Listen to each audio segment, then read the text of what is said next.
ఉమ్మడి కుటుంబ వ్యవస్థ ఉన్నప్పుడు బిడ్డ పుడితే తల్లికి ఆ టైంలో స్ట్రెస్ ఉంటది. ఆ స్ట్రెస్‌ని కుటుంబంలో ఉన్న మిగతా వాళ్ళు తీర్చుకునేవాళ్ళు. మేనత్త ఎత్తుకుంటదా? మేనమామ ఎత్తుకుంటాడా? అత్త ఎత్తుకుంటదా? అక్క ఎత్తుకుంటదా? ఇట్లాగే ఎవరో ఒకళ్ళు ఎత్తుకోవడం గానీ, తిండి పెట్టడం గావచ్చు, బట్టల దగ్గర చూసుకోవడం ఒక చెయ్యేసేవాళ్ళు.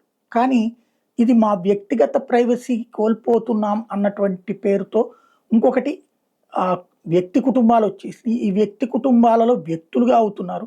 చివరికి బిడ్డల భవిష్యత్తు కోసం అమ్మా, నాన్న ఇద్దరూ కలిసి కష్టపడి సంపాదిచ్చే క్రమంలో బిడ్డల్ని తీసుకెళ్ళి అనాథల్ని పెంచినట్టుగా డే కేర్ సెంటర్‌లో పొద్దున్నే పడేసి, రాత్రికి ఇంటికి తీసుకెళ్ళి అప్పుడు ముద్దులు పెట్టుకోవడమే గొప్పగా భావిస్తుంటే, ఆ డే కేర్ సెంటర్‌లలో ఉన్నటువంటి వ్యక్తులు వాళ్ళని క్రూరంగా ట్రీట్ చేసిన ఉదంతం బెంగుళూరులో సంచలనం సృష్టిస్తోంది. డే కేర్ సెంటర్ పిల్లల పాలిట నరకమైంది. బెంగుళూరులో కార్పొరేట్ సంస్థలోని డే కేర్ సంరక్షణలో ఉన్న పిల్లలను అక్కడ పనిచేస్తున్న సిబ్బంది దారుణంగా శిక్షించారు. ఐటీ ఉద్యోగులు తమ ఉద్యోగ సమయంలో పిల్లల్ని ఈ డే కేర్ సెంటర్‌లో వదిలి వెళ్తున్నారు. అక్కడ పనిచేసే 5గురు సిబ్బంది పిల్లల అల్లరిని మానిపించడానికి పైశాచిక పద్ధతులు అనుసరించారు. చిన్న పిల్లలని మానవత్వం లేకుండా కర్కశంగా శిక్షించారు.